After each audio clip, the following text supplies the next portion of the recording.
Welcome to Frank and Upfront. I am your host, Mr. Franklin. A very special welcome to all of you who are joining me here on this podcast. I invite you to like, comment, share, and subscribe. And don't forget to hit that notification bell to be notified of weekly uploads. If you wish to advertise on Frank and Upfront, please email me at frankandupfrontpodcast@gmail.com. If you wish to donate to my channel, you can do so via PayPal at Frank and Upfront.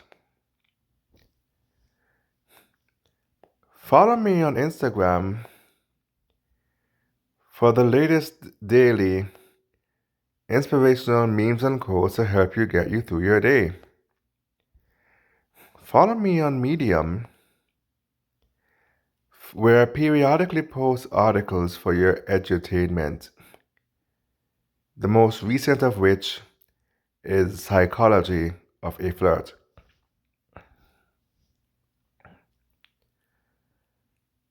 Follow me on Anchor, where I'll be posting my podcast exclusively on Anchor, effectively January the 11th of next year. No, I'm sorry, January 10th of next year. Sunday, January 10th. Please support me on Anchor today.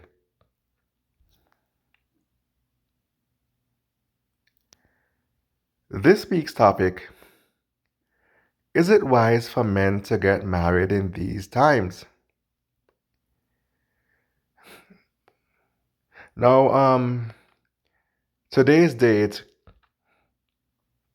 is Sunday, December 13, 2020. Today is the 5th anniversary of the day I discovered MGTOW. 5 years ago, 2015, I had a job in New York where I was primarily surrounded by women at work. There were a few male staffers too, but it was primarily female dominated. I was there for 2 years, and there were some nice girls, some of whom are still my friends to this very day, but majority of them were nasty, vitriolic, wicked, narcissistic, and just outright creepy. The one that readily comes to mind is this one who arrived on the scene very early up in year 2 of me being there. And every day, this female would find me on my lunch break, wherever I'm at, sit there and watch me eat silently without even saying hello. Now, at the time, it kind of went over my head. I didn't regard it as being creepy. 5 years later, it is hella creepy that someone would just sit there, watch you eat, study you like an insect under a microscope, and not even say hello. A normal person would come to you and say, "Oh, hey, Mr. Franklin. Hey, how you doing?" No, this one here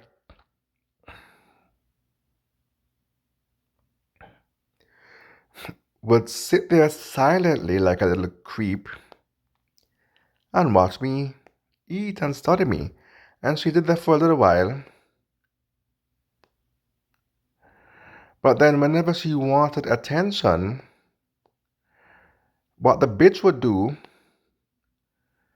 is come over and make a loud statement, drop her bag on the table, I'll be sitting there listening to my podcast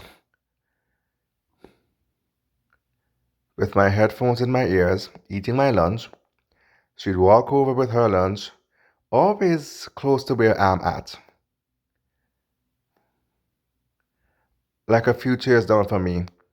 Drop her bag on the table,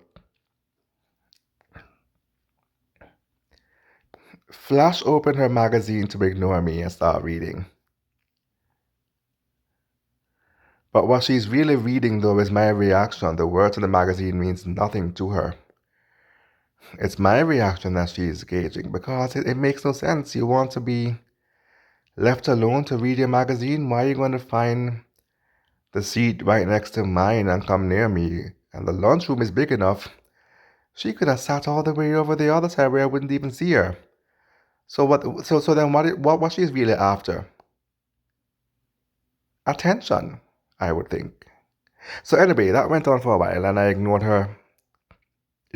her as best as I can. If I sound funny, it's because I'm a bit under the weather.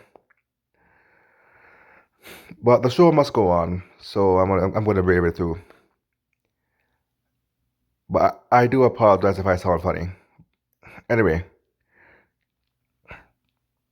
this went on for a little while, and 5 years ago, December 13, 2015, I've had enough.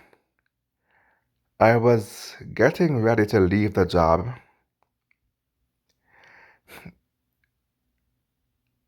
It was a time of anxiety and excitement and joy because I was also getting ready to move to LA as well. So I was very excited as I plunged into the unknown, head first, shooting around in the dark. But before my final day at work, I took a 2-week vacation, and I sat there in my room in New York on the eve of my first day of vacation.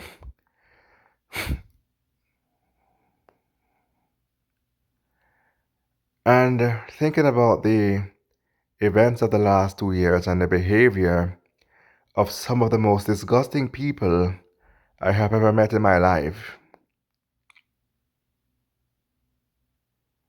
And I sat there on my bed with the laptop in my hand, on the bed with me, and I typed the words, "Women are evil."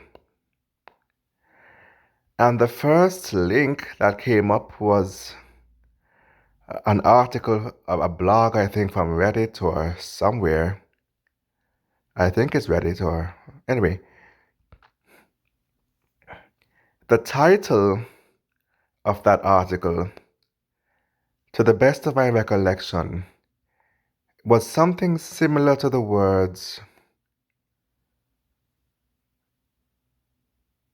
"Why women shouldn't be allowed into male spaces. Why women shouldn't be allowed into male spaces." And the main gist of the article was basically saying, wherever women go, they want to police everything and make it all about them. So if simps invite women into male spaces like MGTOW or the Red Pill,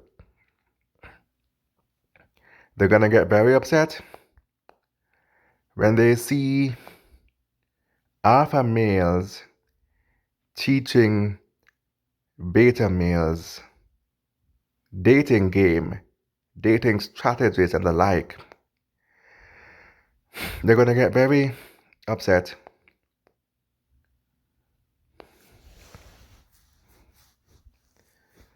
when they see alpha males putting up beta males on game.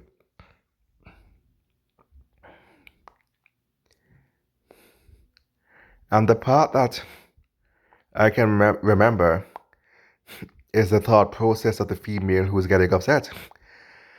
Now she feels as if the beta fox is teaching alpha box how to quote unquote rape her with his inferior seed. I wish I could find the article so I could maybe screenshot it. But when I went in search of it, it was nowhere to be found. It's a dated article, it's 5 years old. It's probably been taken down. Maybe the account was closed or something like that. I couldn't find it. But I told you to the best of my recollection what I taken away from it. And that was the first time I've heard words like the red pill, MGTOW, alpha fox, beta box, all of those words and jargons, which would soon become a part of my everyday lexicon for the next 2 or so years. 3 weeks later, I was in LA, and while settling in to my new landscape, I started watching Sandman videos. A red pill a day keeps the doctor away. Well, a red pill a day keeps the greedy bitches, divorce, bitter wives away. So enjoy the rest of your day and cheers. I was taking in plenty of Sandman back in those days. And then I found another MGTOW channel. This one was Turd Flinging Monkey. And I listened to a couple of these guys. That was my year one, delving into MGTOW.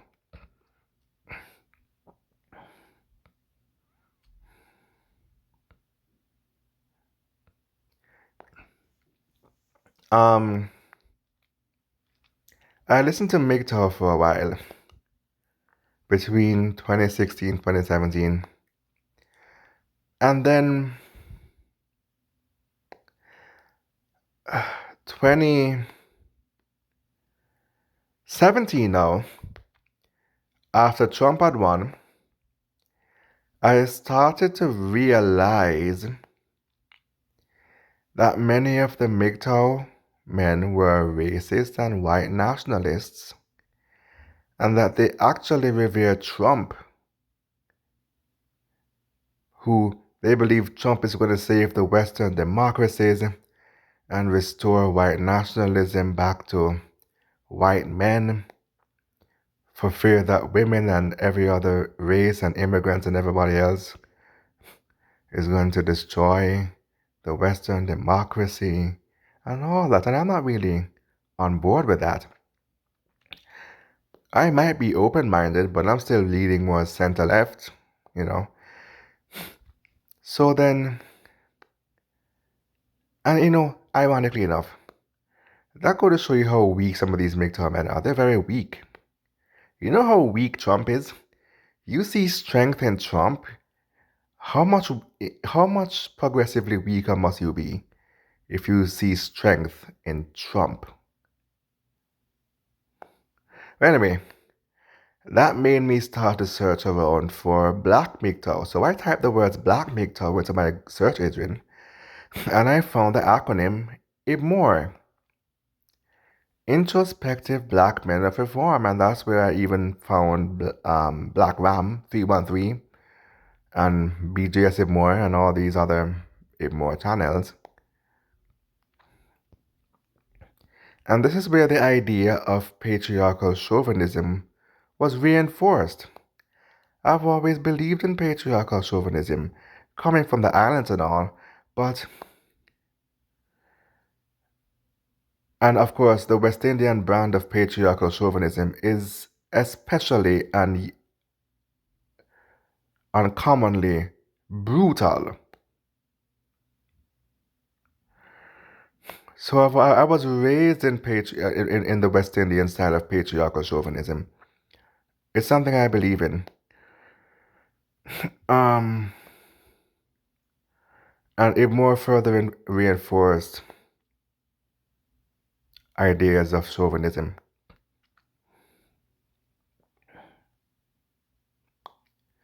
But then it wasn't long before the algorithm suggested another acronym to me. SYSBM. Save Yourself Black Men. Based on my search history and my watch history.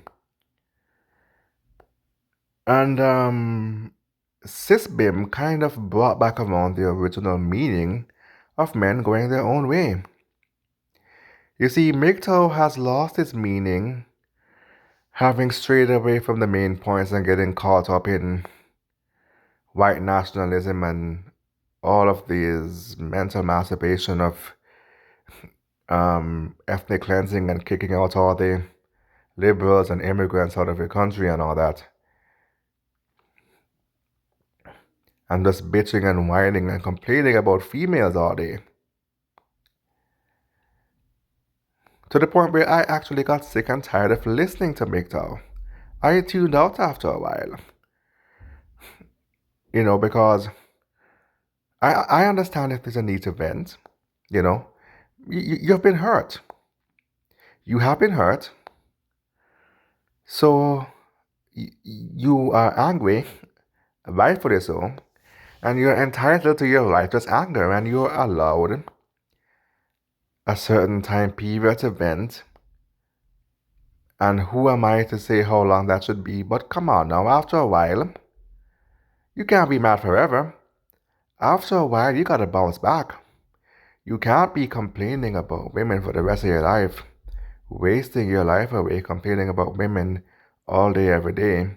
What next? The 5-point grief cycle is designed to ultimately bring you around to a place of acceptance. And that's where SYSBM brings the meaning of the MGTOW acronym back around to its original meaning of men going their own way. SYSBM is literally men going their own way. What does going your own way mean? It means you're now free to go your own way and date women outside the matrix. Because first of all, you can't fight nature. Men are hardwired to fulfill our biological imperative to release our seeds in as many vaginas as possible. Men are supposed to fuck. When you put a man and a woman in bed together, he's gonna get a boner and he's gonna wanna fuck. You can't fight that nature. That's hardwired in us through generations upon generations of conditioning, mental conditioning, social conditioning, and evolution. MGTOW men are trying to fight nature, and I'm telling you, you can't. So, going your own way literally means staying true to your nature, but you're now free to date and marry outside the matrix. So when I discovered SYSBM, I got real sick of the whining and complaining and man tears of these little bitch men complaining about women. Female nature is just as much fixed as the male sexual drive. It is so fixed, in fact, that you can't fight their nature any more than you can fight your own sexual urges.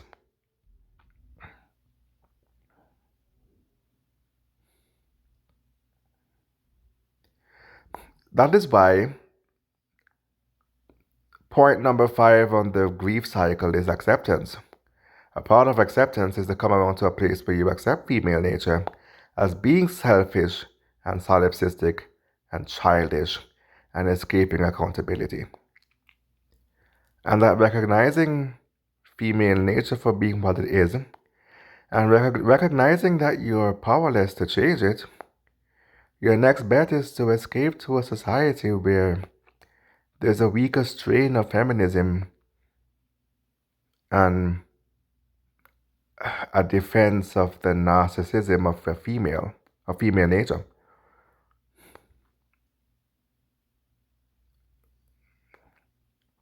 A part of acceptance is to go your own way by means of saving yourself in a foreign country. One where the defense of female narcissism or the narcissism within female nature is not upheld and celebrated. You know, having found a movement for which MGTOW has regained its original meaning, I got tired of listening to the whining and complaining of these men, and I tuned out of the MGTOW channels. And I realized something else too, I realized something else too as well.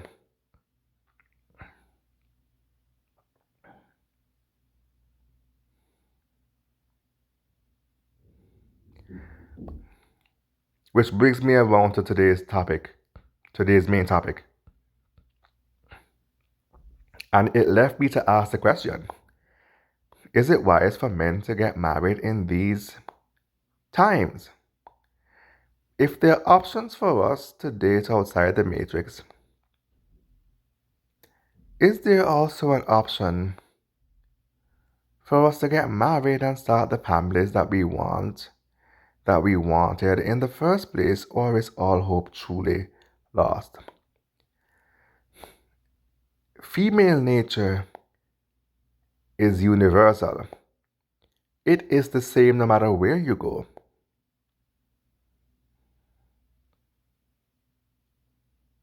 The question is there a weaker strain of female nature in one country versus another? How do you hack female hypergamy? One of the earlier turd-flinging monkey videos I came across was one called Hacking Hypergamy. And he doesn't believe that hypergamy can be hacked. And I believe it can be hacked. But that depends on the patriarchy of that country in particular, where one can find a weaker strain of female nature. How did the patriarchy raise their daughters? Right? Is it wise for men to get married in these times with that in mind? With the patriarchy grooming and controlling and hacking female hypergamy in mind? Is it wise? The answer is yes. You could definitely get married. The question is how? How you get married?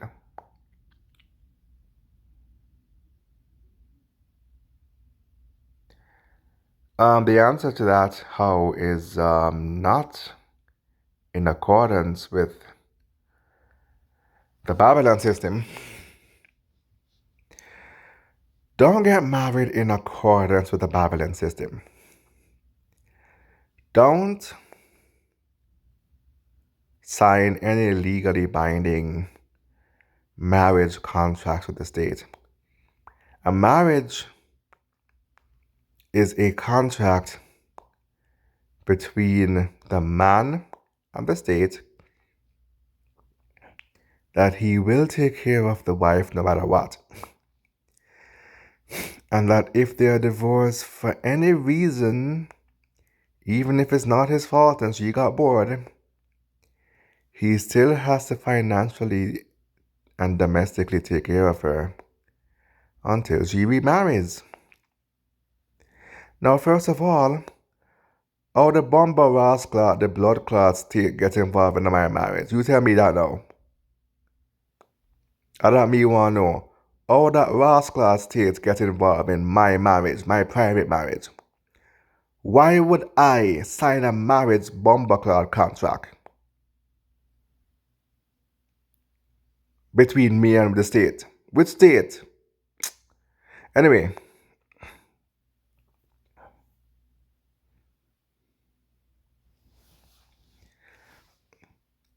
why would any rational, sane man in his right mind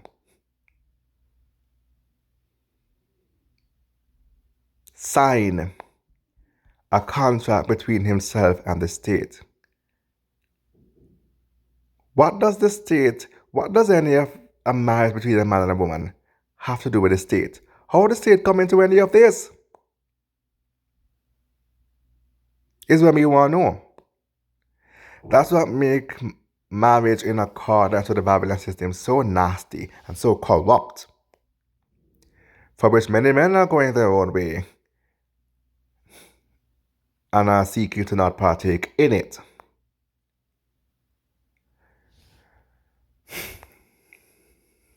And for those who are getting married, they're having wedding ceremonies. It's either one of two things. It's either they're signing a prenup or they're having a wedding ceremony for which there is no signing of a marriage contract. They're just simply having a ceremony, and all the guests in attendance don't even have to know that there was no contract signed. They're just there for the free booze half the time. They don't even care. And you don't have to tell them. My advice to you, don't even sign a prenup. Don't have anything on the record. The love you have for a woman should never be a written legally binding contract. It should never be controlled by a written legally binding contract in the first place. It shouldn't even be on the record legally in the first place. That goes against natural law.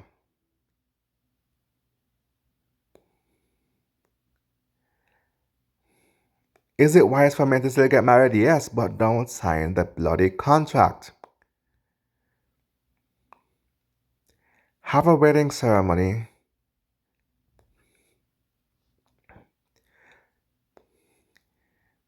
without the contract. And because there's no contract involved, you don't even need a priest or a judge to officiate over your wedding ceremony. Anybody could do that. Your best friend could do that. Your high school math teacher could do that. Your mom or dad could do that. Some random guy dressed up as Batman could do that.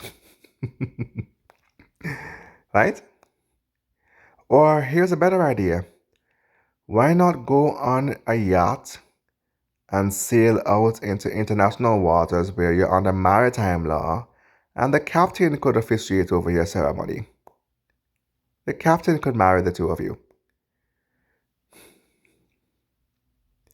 And even then, there is still no marriage contracts, even so. If you're under maritime law, you're not governed by any nation on earth. You're governed by the laws of the sea, which is as close as you will come to the laws of nature, while still living in accordance to the system. That's as close as you'll come to the laws of nature. You're not governed by any state. Get married on a yacht in international waters.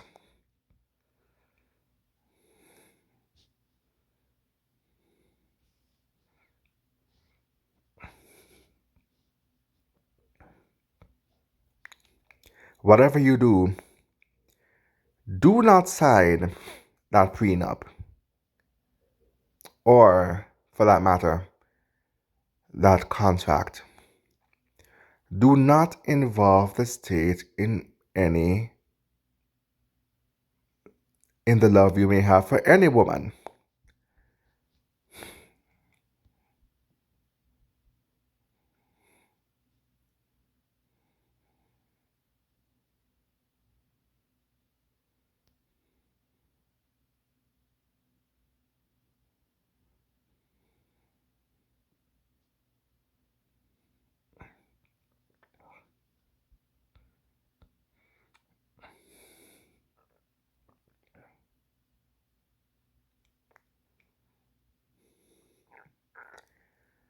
If the two of you should decide for any reason that you no longer wish to be together, you could walk away with both of the assets that you had, assuming, of course, that she's also being reasonable as well. Because after all, which is the lesser of two evils?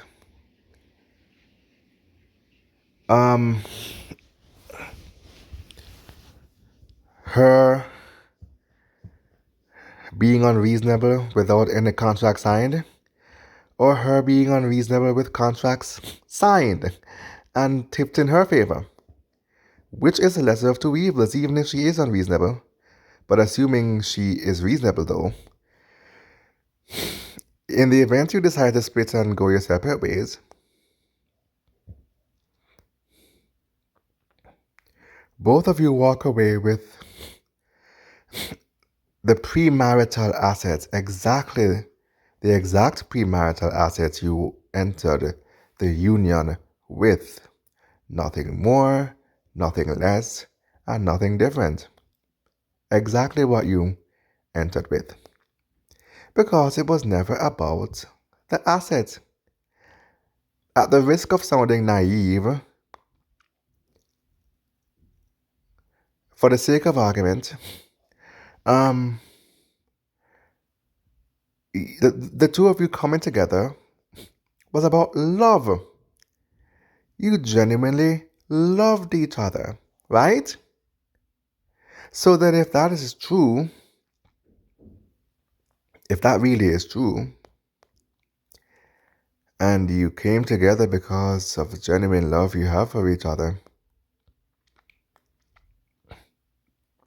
and it was never about the materialistic asset, then you should be perfectly acceptable, perfectly okay parting ways with the exact assets you enter the union with, right?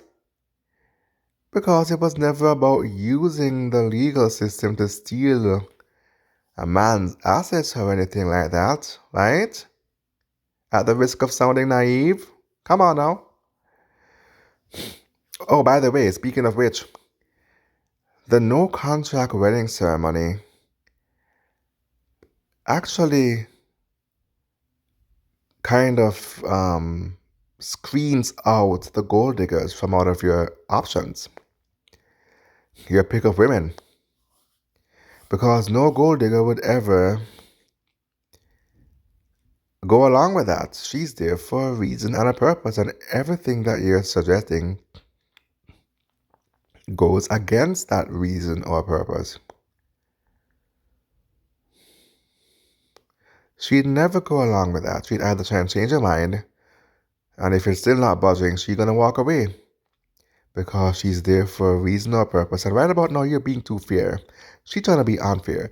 There's something inherently narcissistic about the gold digger, which I've already spoken of in previous podcasts. She's not trying to be fair, but you're being entirely too fair. The gold digger is not going to stick around. So you're going to, by having a no contract wedding ceremony, you're screening out potential gold diggers from your pick of women.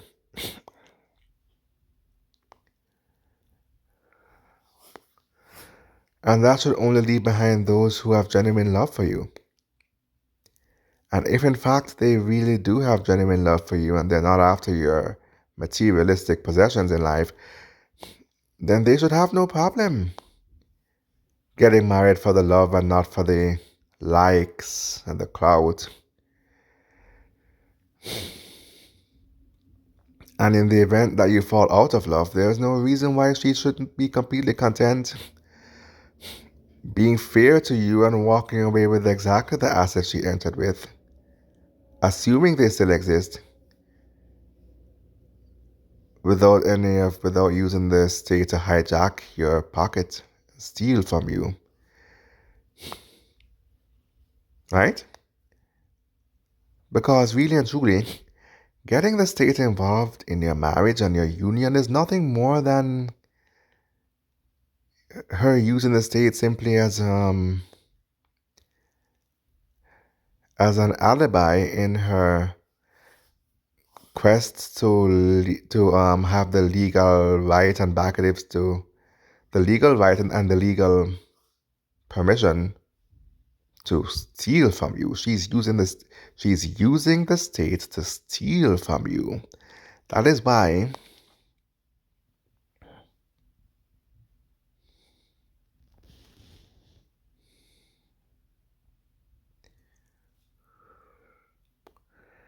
you shouldn't get the state involved. The state is there to help her steal from you legally.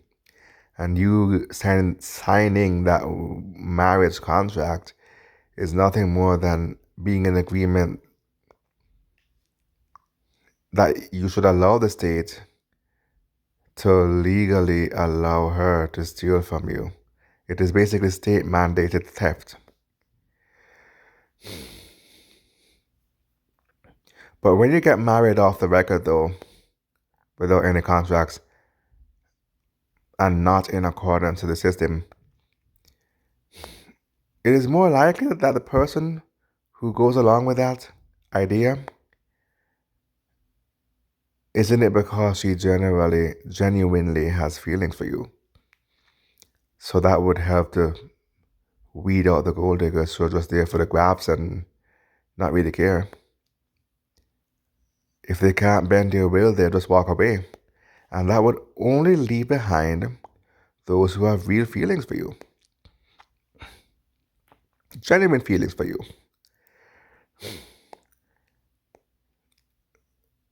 So it's if she genuinely loves you, she would, of course, wouldn't have a problem agreeing with the situation for which the state will not grant her the legal rights to steal from you. Of course, she'll go along with a situation for which she will only walk away in the event that you both fall out of love with each other.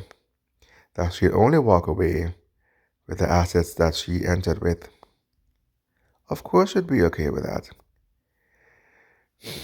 Apparently, it seemed to me that getting married in accordance with natural law, with divine law, versus this artificial system that everybody go along with, like a bunch of blasted, mindless automatons, is the solution for the gold digger problem after all. No, don't get me wrong, you still have common law spouse. The gold digger will still go along with it with the intent to ultimately someday sue you as a common law spouse for your assets. Depending on what state you're in, though. Some states have common law assets, others don't, and even so, it depends on the amount of years for which you shared living space. In most cases, the judge will rule her as deserving spousal rights if the two of you cohabit for 5 years. So by around 4.5 years, you can start acting up and acting crazy. So she could break it up at 5 years and sue you under common law for the same spousal rights as if she were married. So you also have to be careful of that. Learn the laws of your states as it pertains to domestic partnerships and the spousal rights of an unmarried domestic partner.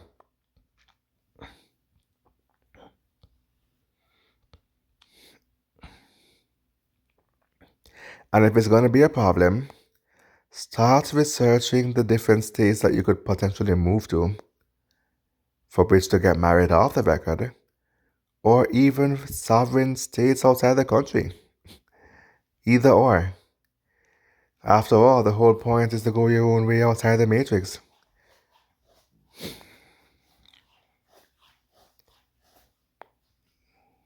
Start researching the laws of foreign countries as it relates to the legal spousal rights of an unmarried domestic partner, and the amount of years for which she should cohabit with you before she's entitled to those rights. Do your research. Don't just take for granted that everything will run in accordance with your wishes. The world is not perfect.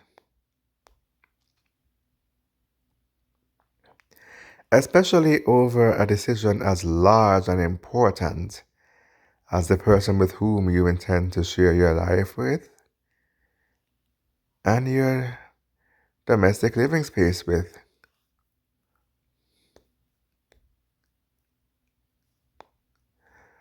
Oh, by the way, one more benefit of getting married off the record. If you are a polygynist, you can now marry several women without breaking the law. Because bigamy or bigamy or many marriages, gamy means marriage and bi means two. So bigamy means two marriages. Bigamy is illegal in many states in the US and many other foreign countries too, especially those under the Westminster system like Jamaica, for example.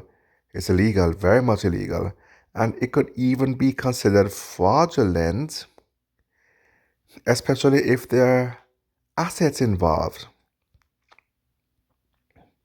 But there are those who are genuinely polygynistic, who want many domestic partners without fraudulent intent. Getting married off the record solves your problem. Because if you're getting married on the record as a polygynist, you could have one wife to whom you're legally married and several concubines to whom you're not married. That's how many polygynists actually survive in this system. But if you're not signing any contract and all you're having is a wedding ceremony, you could actually marry all three of your wives off the record as a polygynist, right? Wouldn't that be great? Getting married off the record actually really serves your needs as a polygynist. You can have many wives and be married to all of them, but not legally.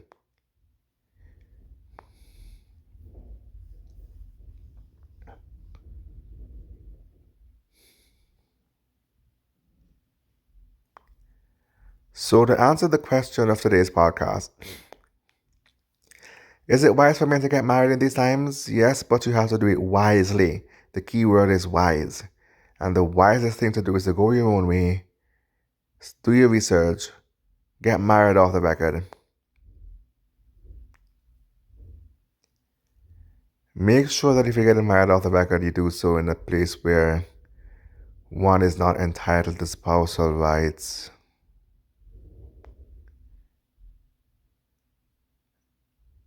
If, say, for example, they cohabit with you for 5 years under common law marriage, right? And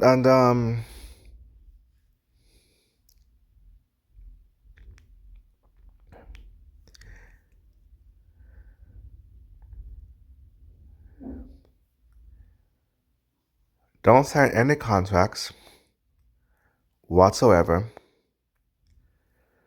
Don't get the state involved in your love life. They have no place getting involved there. There's too much control, I feel, with the state. The state want to get involved in everything, want to govern everything. It's just too much control. Your love life or your bedroom is the one place where the state does not belong. They have no right putting their laws in your bedroom or your love life. They already have enough control as it is. Don't give them more control. Don't sign away even more of your freedom.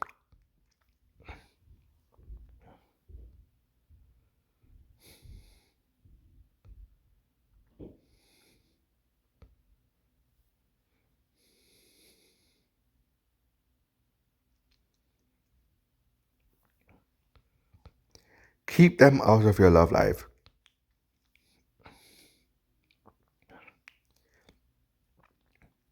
Get married off the record. Getting married off the record in a foreign country helps, or under maritime law on a ship also helps. And if you're a polygynist, you're now free to marry all of your wives without appearing fraudulent or breaking any laws.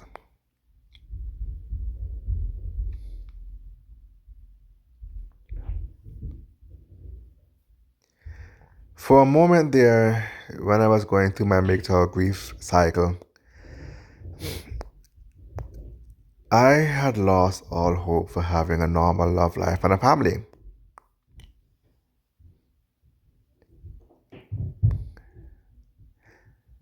And my coping mechanism was to be in denial and to be like, yeah, fuck love, fuck family. I just want to fuck bitches and I don't care about no kids or no wife or none of that.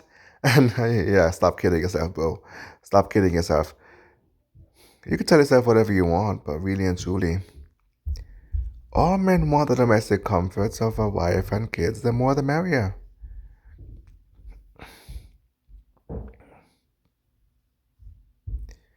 But I understand it was a coping mechanism to keep me going.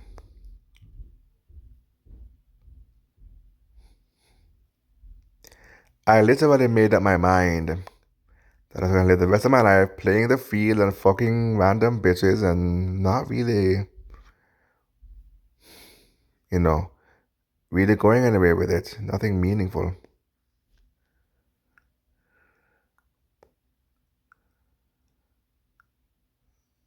And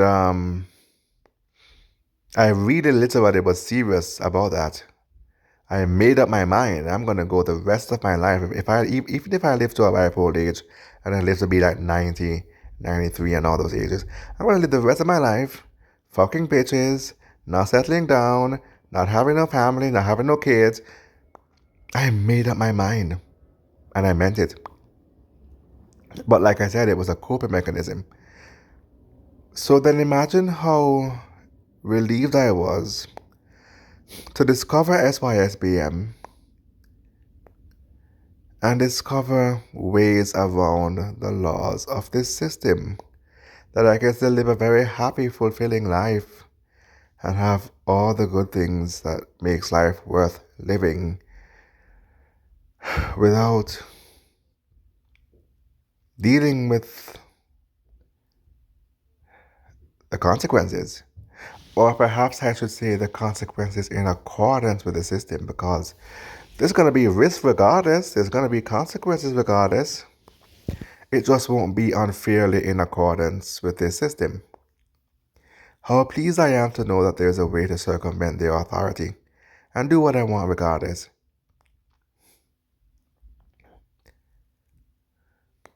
And as I was saying in one of my previous podcasts, why using an escort service is a boss move, I had said that those who choose to hire an escort, the Most High will likely forgive you if in fact you do it temporarily as a coping mechanism because you're too busy to date traditionally, but temporarily though with the intent of ultimately settling down once you find time and life slows down for you. Well, the same principles can apply to those who play the field without paying for it. Yes, you could play the field temporarily while you don't have time and you're building your life, but when life slows down, that may be a good time to actually date traditionally and get and settle down and find someone like-minded with whom you could have a meaningful connection.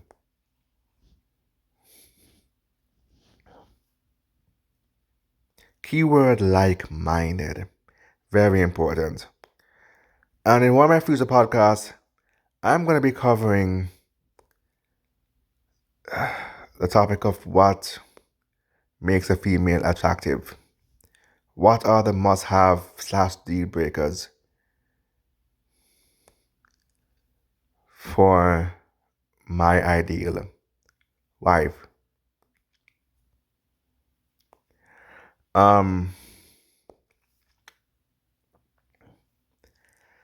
But until that time comes, I am very pleased to know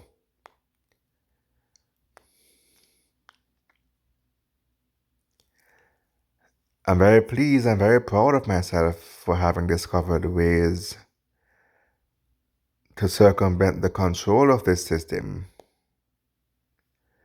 that I too can have my piece of the pie that I so richly deserve, contributing to the union what I know to be reasonable without giving too much or too little, and without cutting off my arm and leg for a thankless situation. This is the way to do it. Do it without signing your life away by signing these marriage contracts. Get married off the record.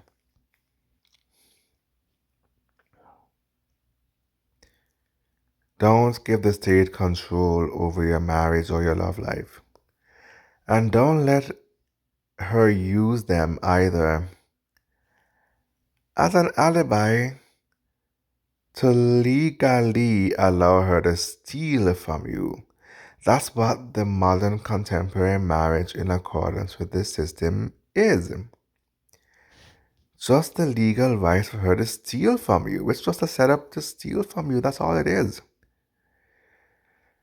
That's all it really is. Don't.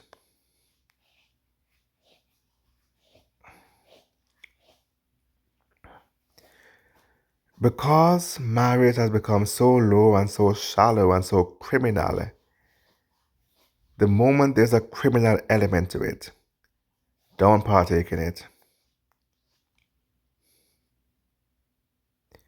Go your own way instead. Do the very thing I discovered 5 years ago on this day. Go your own way and marry off the record for the love and not for the likes.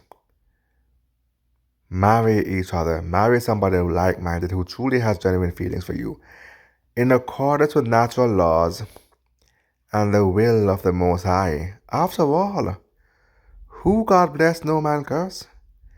And if the Most High approves of your union as man and wife, then who the fuck is the system to ruin your life and your marriage and be against you? They're powerless in that regard. Who God bless, no man curse. And in the coming year, I wish to see more brothers traveling overseas and meeting women and getting away from these bitter, petty, trifling, nasty, narcissistic, hood rat, I guess, I don't even know what to call them. But call them every name in the book. I guess I call them everything I could think of. Call them what you will. Get away from these women on your local scene who are petty, trifling, narcissistic, and they actually think that their crazy antics is something hilarious. They actually think it's funny. Get away from them. Get on a plane. Travel more often. As soon as the pandemic starts to let up and they start reopening the borders or whatever, start visiting these foreign countries.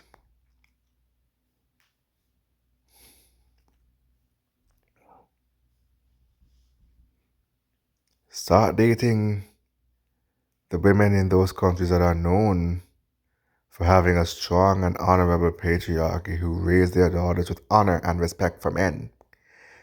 Countries that are notorious for having women who honor the patriarchy of their countries.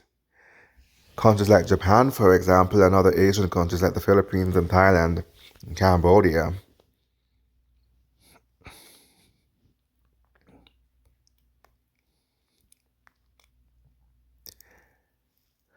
And even Cuba and Venezuela and Panama.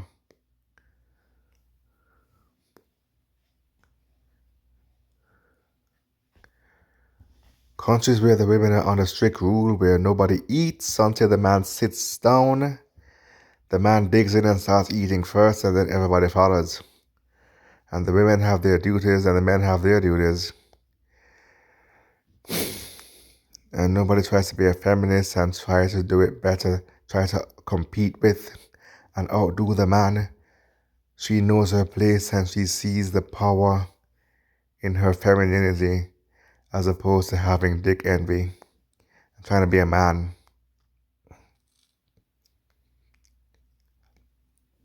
and all that corrupt Western way of thinking, butch way of thinking, lesbian way of thinking. Only a lesbian would want to compete with a man, trying to act like she's a man. A real woman sees the beauty and power in her femininity. Go to a country where the patriarchy is respected and the femininity of a woman is seen as a powerful and beautiful thing.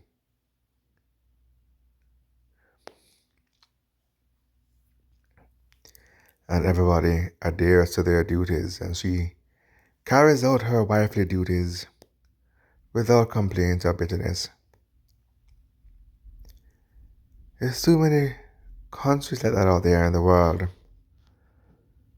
To be back home in the West arguing with trifling, narcissistic bitches who are not going anywhere in life, who only want to keep you there as a scapegoat but don't really want to see you go off and be happy.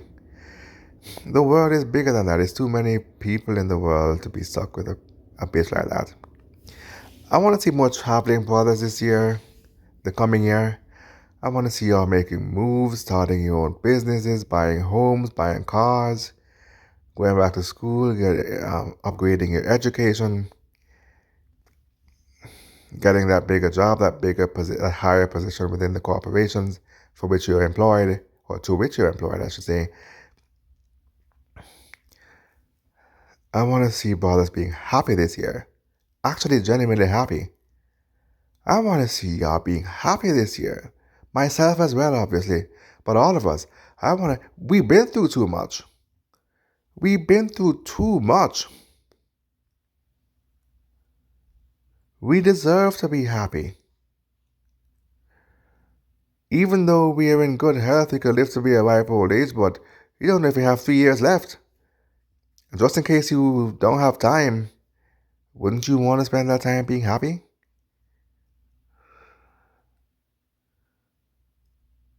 We deserve to be happy. I want to see us traveling and meeting women and actually upgrading our finances, getting our money right, starting businesses, and being happy in the coming year.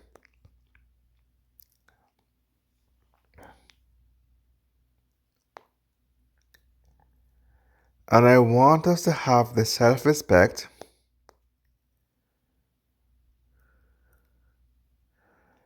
and the accurate understanding of creepy behavior that if someone is slamming down their bag on your table while you're eating your lunch and kind of flipping out the magazine pages, opening up the magazine in your face to shut you out, just to study you, that you realize that is some weird ass behavior. It doesn't just go over your head like it's no big deal. That is some weird ass, creepy ass behavior. There's something wrong with a person that does that. So let's get our minds right and have an understanding, an accurate, realistic understanding of normal behavior and sick behavior.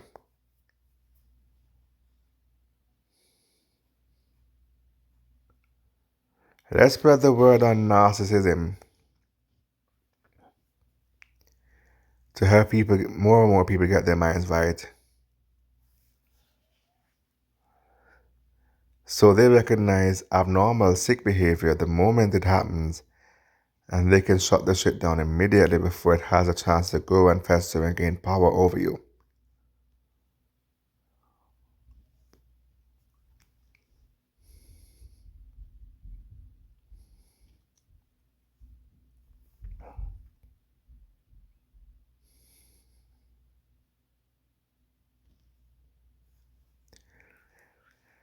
Let us not be ashamed, even if we gotta be anonymous.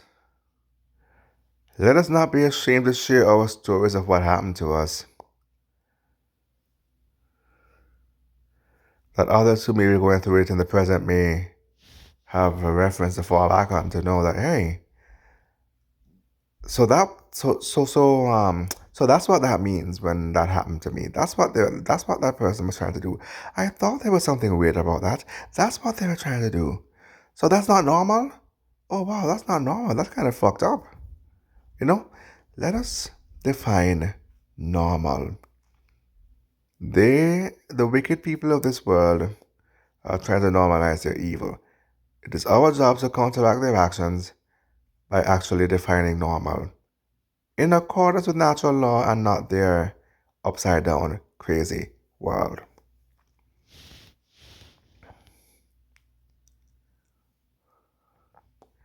Let us redefine normal.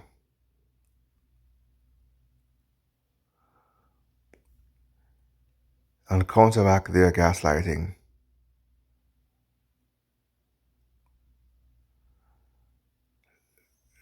Let us restore normal as much as possible, that all their gaslighting will be rendered impotent against the truth of natural law and the universe.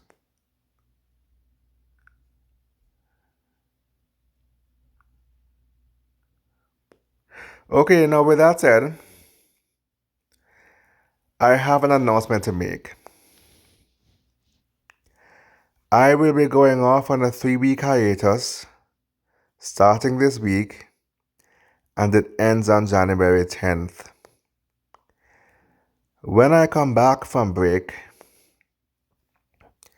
the Frank and Upfront podcast will no longer be on YouTube. It will be on Anchor. So I hope you join me there instead. But as for the YouTube channel though, I want to speak very briefly on the direction of my channel in the coming year. The channel will still be in existence and will still be very active. But if the podcast is not going to be on my YouTube channel, what kind of activities will I be getting up to instead? Well, I hope to start going live.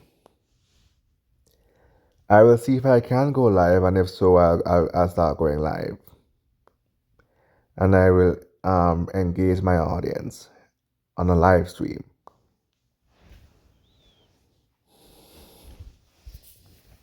I think I'll test out the live sometime this week and see if I can go live.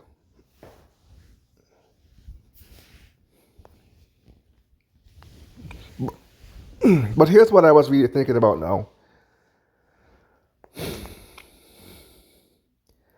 I was thinking more of an advice blog of sorts, if you will, where people seeking advice can send me an email. I will read the email in the video.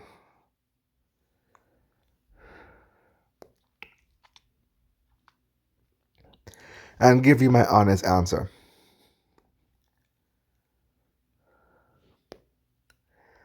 And you can seek my advice on a range of topics, really and truly, but primarily as it relates to dating and as it relates to narcissism within our society.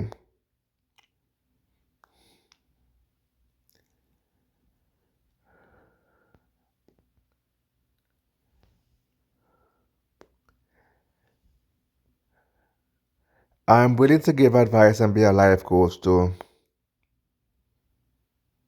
runaway teens, battered wives, and battered husbands too. Oh yeah, battered men too. Because the world doesn't believe that those exist, and they do.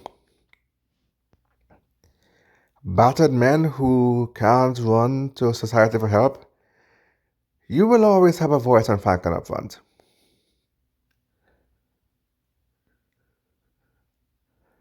Runaway teens and those seeking to become emancipated juveniles. I'm here to coach you through that as well.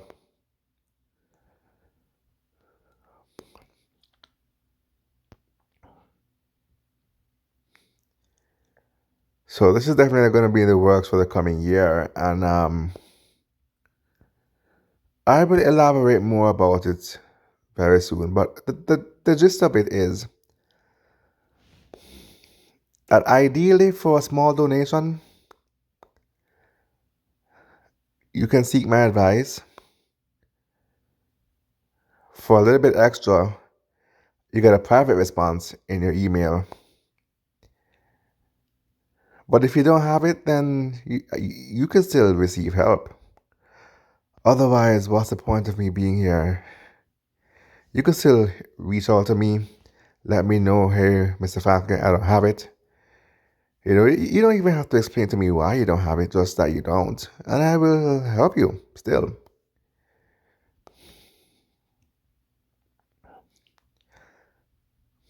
But ideally, though,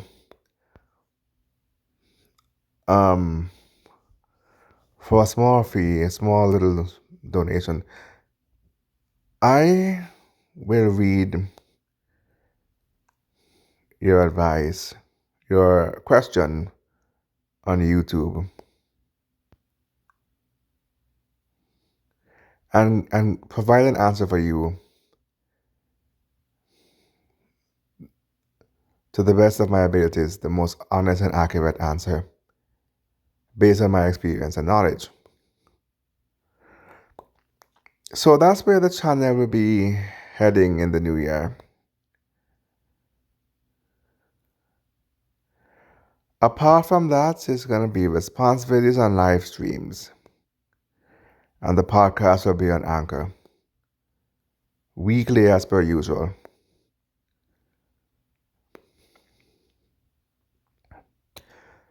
Alright, so with that said, that brings us to the end of Frank and Upfront for this week and indeed for the whole year. It was a very, very eventful first year. Very eventful. Gave me a lot to talk about, and I look forward to doing it bigger and better come next year. And as usual, I hope you'll join me then. Wish you all a very happy holiday, whatever it is that you decide to get up to. And you will hear from me soon. Take care for now.